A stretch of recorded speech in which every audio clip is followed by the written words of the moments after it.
Jadi perangkah di Indo-Pasifik dengan medan kurusetranya Taiwan, kita mundur kembali ke tahun 1950-an dalam perang diplomasi antara ROC, Republic of China Chiang Kai-shek, dengan PRC, People Republic of China-nya Mao Zedong. Dalam diplomasi luar negeri, ROC duluan masuk ke PBB. Pihak Barat di awalnya hanya kenal ROC sebagai Tiongkok.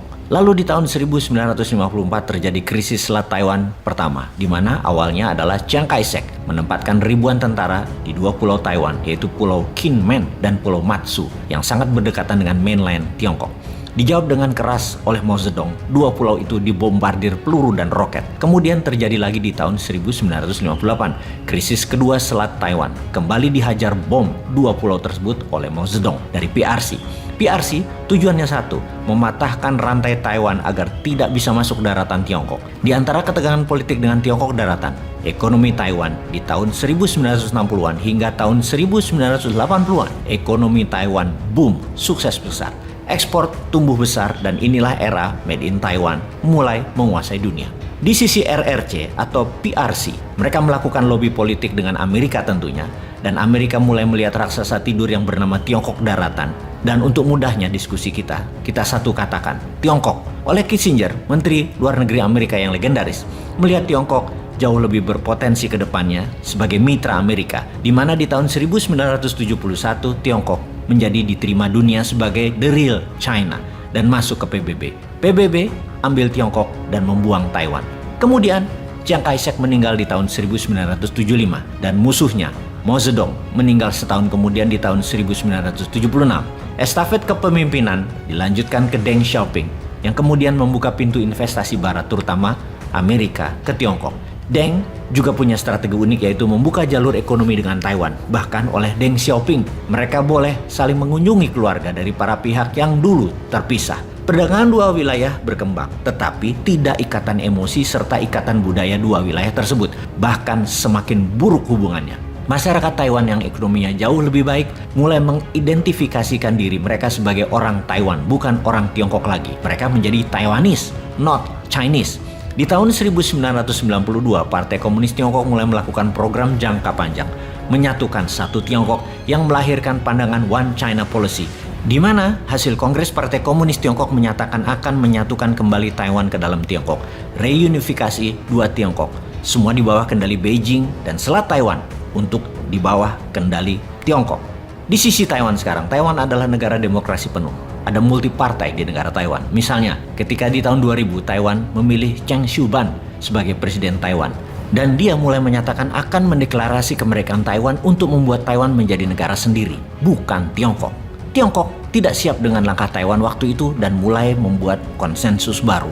Hukum aturan baru yang direspon di tahun 2005, yaitu sebuah aturan bahwa Tiongkok bisa melakukan serangan dengan kekuatan militer untuk mengambil balik Taiwan. Ketegangan politik terhadap Tiongkok di Taiwan memuncak di tahun 2014 dengan demo gerakan mahasiswa bernama Sunflower Movement. Taiwan harus merdeka dan Taiwan bukan Tiongkok. Pada saat itu, setahun sebelumnya, 2013, Xi Jinping jadi pemimpin tertinggi Tiongkok yang melihat Sunflower Movement adalah ancaman One China Policy, mulai memfokuskan reunifikasi Taiwan dalam satu Tiongkok.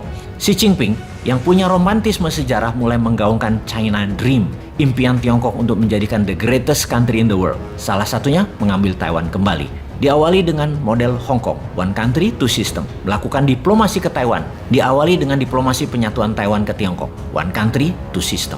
Namun ide ini ditolak mentah-mentah oleh Presiden Taiwan sekarang, Tsai Ing-wen, tetap menyatakan Taiwan negara demokrasi. Dalam jabatan pertamanya di tahun 2016 yang kemudian terpilih kembali di tahun 2020, Tsai Ing-wen tetap tegas, Taiwan negara demokrasi. Taiwan yang memiliki kedaulatan penuh, punya bendera negara, punya mata uang negara, punya GDP per kapita $33.000 per tahunnya atau 2 kali dari Tiongkok, punya harga diri yang besar, punya nation pride dan nation dignity. Taiwan adalah negara cheap superpower, namun secara politik hanya 14 negara di dunia ini yang mengakui Taiwan. Negara yang mengakui Taiwan hanya negara-negara kecil seperti Vatican City, Belize, Haiti, Guatemala, Honduras, Paraguay, Tuvalu, Nauru.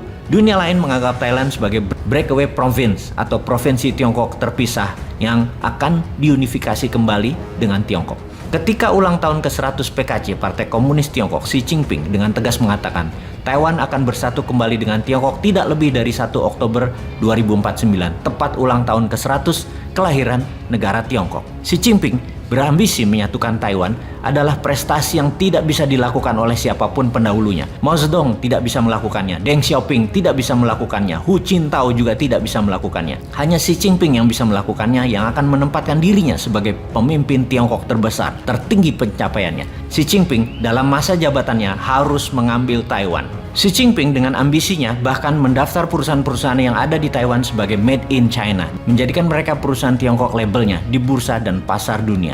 Jadi apa landasan Xi Jinping dan Tiongkok mengambil Taiwan? Kalau kita dapat simpulkan, pertama adalah romantisme sejarah, kedua adalah konsensus Kongres Partai Komunis Tiongkok tahun 1992.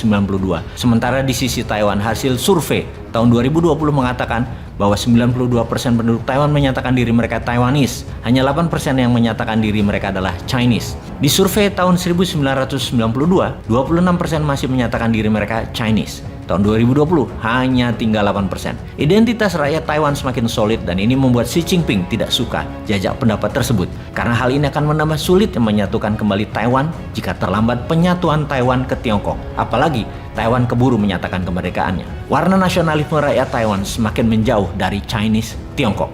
Data survei terakhir di Taiwan yang ingin merdeka sekarang ada 5,3%. Hanya 1,3% yang mau reunifikasi. Yang 93,4% tetap ingin status quo. Hal inilah yang membuat Xi Jinping tidak perlu buru-buru menyerang Taiwan secara militer, seperti komentar dalam tulisan di jurnal Foreign Policy. Namun Tiongkok tetap menyerang Taiwan dari sisi ekonomi, akan membuat Taiwan inflasi, akan membuat Taiwan resesi, akan membuat Taiwan depresi, yang bisa membuat seluruh dunia inflasi dan takluk dengan maunya Tiongkok. Pokoknya keren strategi pemimpin kelas dunianya ya. Indonesia kapan menyatukan Nusantara dan menguasai maritimnya yang buat Indonesia the greatest lagi?